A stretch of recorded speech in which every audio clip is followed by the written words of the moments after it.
एक महत्त्वाची बातमी क्रीडा विश्वातून। फिरकीपटू आर अश्विननं आंतरराष्ट्रीय क्रिकेटमधून निवृत्ती जाहीर केलेली आहे।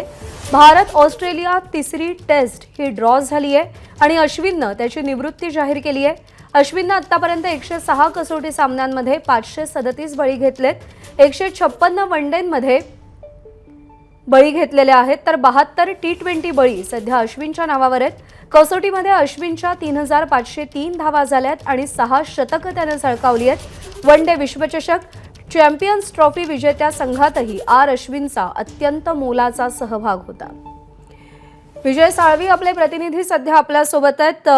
ब्रिलियन्स आणि इनोव्हेशनचा अनोखा संगम अश्विनकडे आपल्याला दिसतो कायमच। विजय सर, तमाम क्रिकेट प्रेमींच्या मनातल्या भावना प्रातिनिधिक स्वरूपात मांडायच्या झाल्या तर काय सांगाल?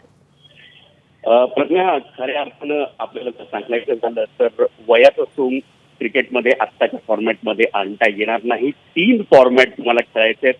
टेस्ट क्रिकेट असेल, वन डे क्रिकेट असेल आणि 2020 क्रिकेट असेल। रविचंद्रन अश्विनची आकडेवारी, त्याचं स्टॅटिस्टिक्स तू वाचून दाखवलं, पुन्हा मी ते सांगण्याची गरज नाही। त्यामुळे त्यातच सगळं आलंय।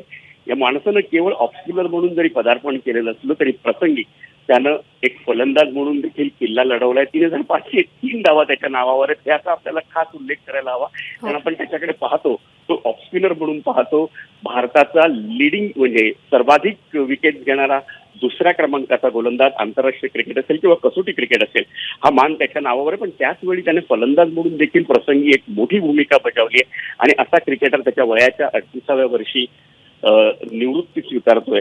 त्यामुळे नक्कीच तू ज्याप्रमाणे म्हणालीस की क्रिकेट रसिकांच्या सद्भावना त्याच्यासमोर असतील आणि त्याची सेकंड इनिंग जी काही तो भूमिका स्वीकारेल ती पाहण्यासाठी नक्कीच क्रिकेट रसिक उत्सुक असतील। निश्चित।